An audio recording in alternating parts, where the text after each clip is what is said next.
আসসালামু আলাইকুম প্রিয় ভাই ও বন্ধুরা। আজকে আমি এসেছি বাংলাদেশের টাঙ্গাইল জেলার গোপালপুর উপজেলায় দক্ষিণ পাথুলিয়া গ্রামে নির্মাণাধীন একটি বড় মসজিদে, যার গম্বুজ সংখ্যা 201টি। অসাধারণ এই মসজিদ, মাঝের গম্বুজটি সহ টোটাল 201টি গম্বুজ আছে।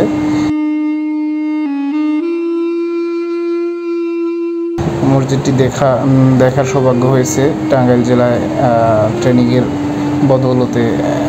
যা হোক, খুবই ভালো লাগলো মসজিদ, সে কারণে আপনাদেরকে দেখার জন্যে ভিডিওটা করা। আশা করি সবার ভালো লাগবে মসজিদটা। এই 201 গম্বুজ বিশিষ্ট মসজিদটি বীর মুক্তিযোদ্ধা মোহাম্মদ রফিকুল ইসলাম কল্যাণ ট্রাস্ট দ্বারা প্রতিষ্ঠিত। মসজিদের উপর থেকে গম্বুজগুলো দেখা যাচ্ছে, অসাধারণ একটি দৃশ্য। একটি মিনার থেকে আমি ভিডিওটি ধারণ করতেছি। টোটাল 201 গম্বুজ বিশিষ্ট মসজিদটি মাঝের গম্বুজটি অনেক বৃহৎ, বাকি গম্বুজগুলো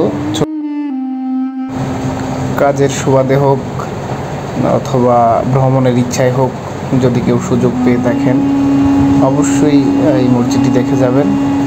মসজিদের ভেতরের ইন্টেরিয়রও খুব অসাধারণ। সর্বোপরি আল্লাহর অশেষ শুকরিয়া, এরকম একটি মসজিদ দেখতে পেয়ে ভালো লাগলো।